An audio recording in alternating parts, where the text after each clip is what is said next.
both of them have tried some smart shots and have looked very unsmart as a result.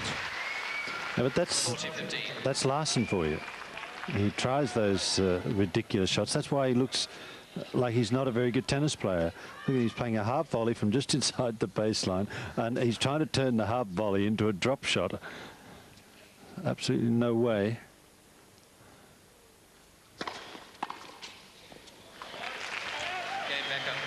So Becker not disheartened one iota by missing the love 40 situation in the previous game. Becker leads 5 games to 2. 100 yards. Just about.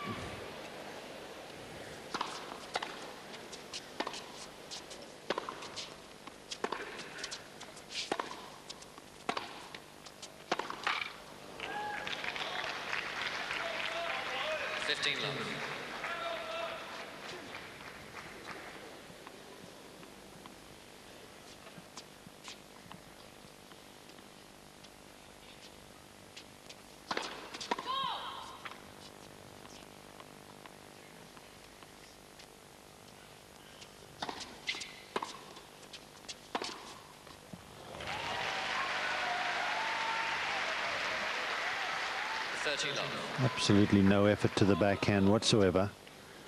Watch Becker's reaction. There was really none, was there?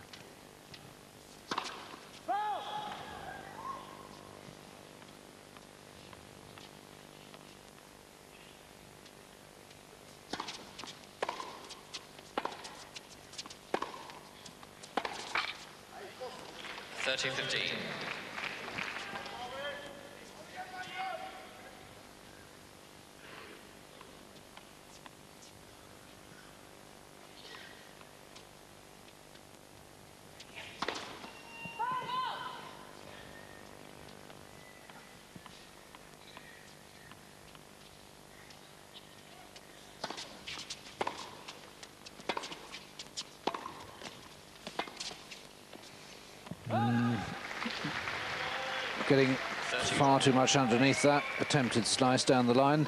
Seemed to lose his balance a little bit.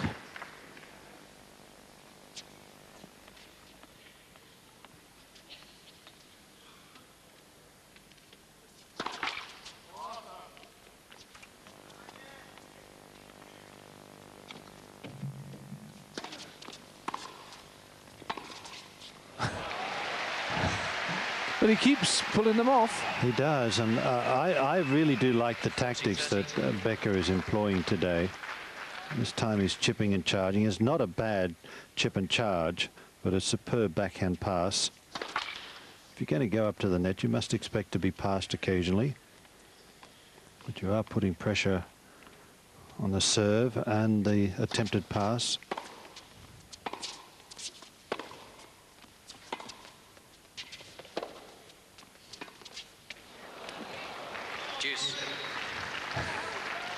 Yes, I'm not surprised he sort of tries to gouge his eyes out. Again, another attempt at a, well, what would have been an incredible winner. We're at deuce, 2-5, second set. And I think that's a sixth ace from Magnus Larsson to Becker's 7.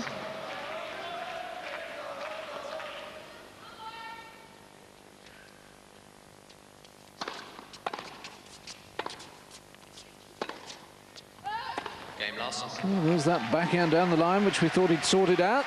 There's a skew again.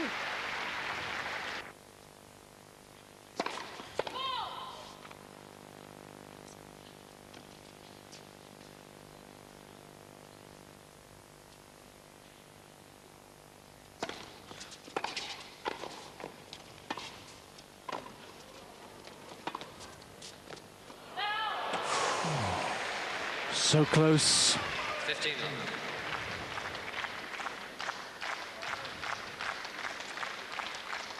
See how close, if the camera catches up. Oh, that really was very close.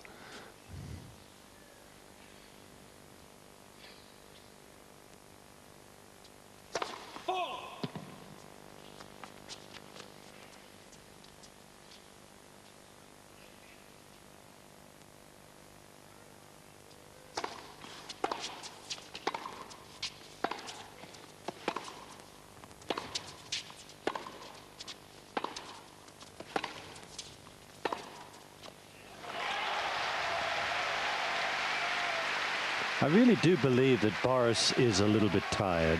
Not for the first time, as he chased 1 or 2 shots, and then this is chaseable, but he made no effort. I know he's a set-up, and I know he's 5-3 up, but he must make sure that he holds his serve here, and if he chases that shot, he might win the point and get to 30 love instead of 15 all.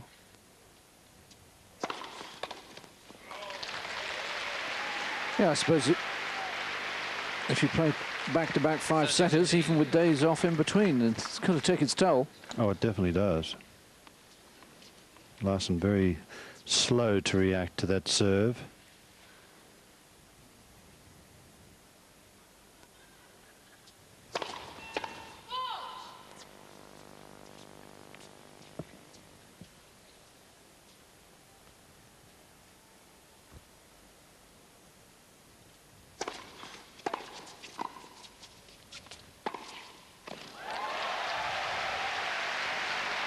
Yes, Becker might well live to regret not chasing down the 15-all point. Could return. And Larsson drilling the backhand down the line. His backhand down the line has worked far better than Becker's.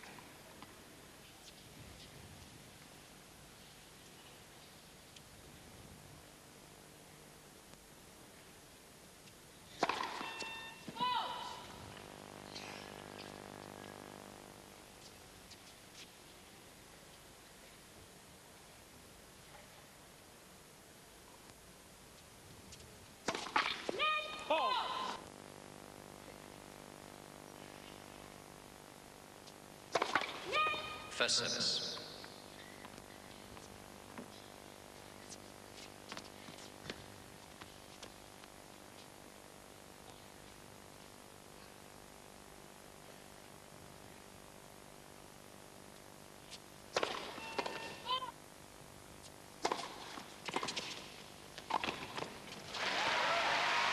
Well, that was an incredible second serve. It had speed, it had kick, it had width, and it really took Larsson right out of the court, and he couldn't keep the ball down. And Becker, I think he had a little bit of jet propulsion there, because he really took off to the net, almost had his nose over the net when he hit that volley.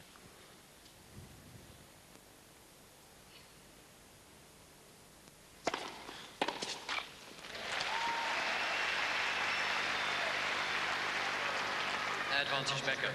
So from break point, we move to set point.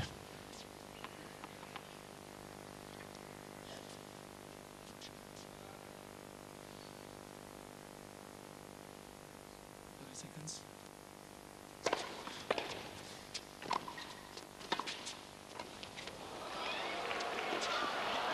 Well done.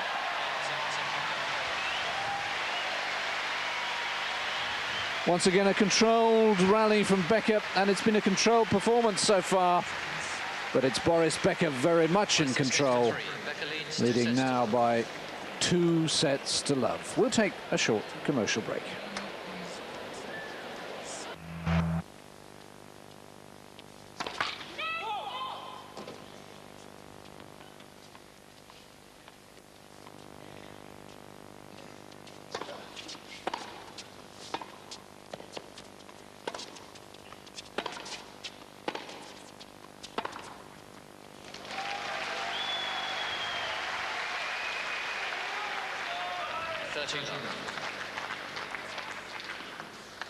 Well, that's his weapon, is the forehand. You see it down the line. Doesn't hit that many good forehands today.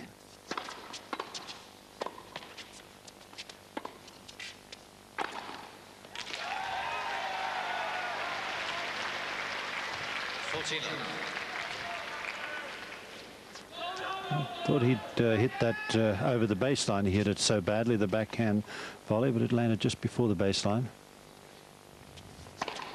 Game Larsson. So a 7th ace from Magnus Larsson, and a much better start to the 3rd set by the Swede than to the 2nd when he lost the first 3 games. Weak.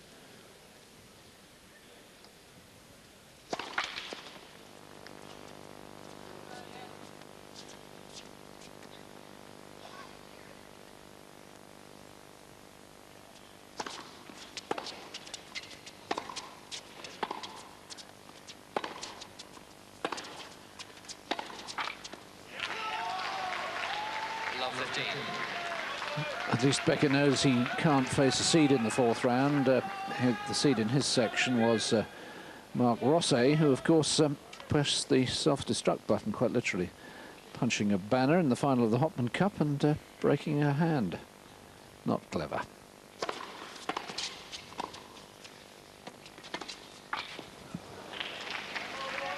No, it wasn't clever, and I was there and I saw it, and I really, I understand he was very, very frustrated. They thought they'd won the match, and on a bad call, they didn't have the match. And then after the game, he went up there and he hit the fence, but he hit it. Didn't hit it with the knuckles. He hit it with the underside of the hand. He didn't seem to hit the wall all that hard. But walls are pretty hard. Well, it's one of those wooden walls, and to be quite honest, on the replay, you saw that the wall did bend a little bit. So he obviously hit it a lot harder than I thought he did.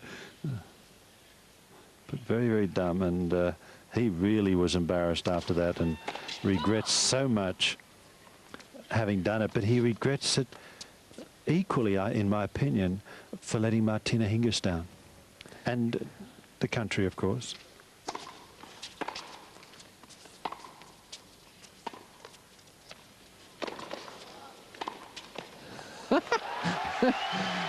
Larsson at his sneakiest on those two backhands. But David, you see how Boris chased that ball? He didn't chase it with a great deal of energy, did he? He was sort of labouring, and then coming back for this one, he's labouring. I know he's a big guy and it's tough for him to change directions and all that stuff, but he can move much better than he did on those two shots. But still, Larsson made him look a bit of a goomph, didn't he?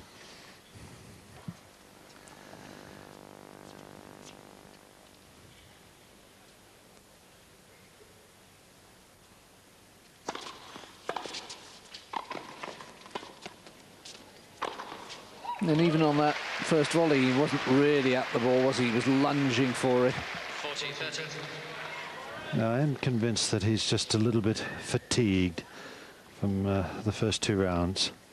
And these two sets to love up here, he'd dearly love to get this over in three, wouldn't he?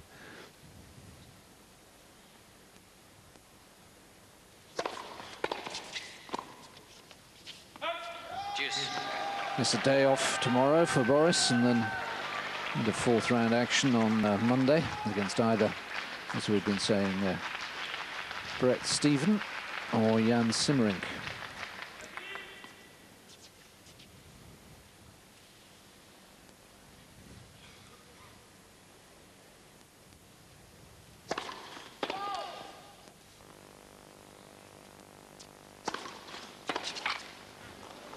Well, he just normally doesn't miss that shot. It's such a great return, a serve that he has on the forehand.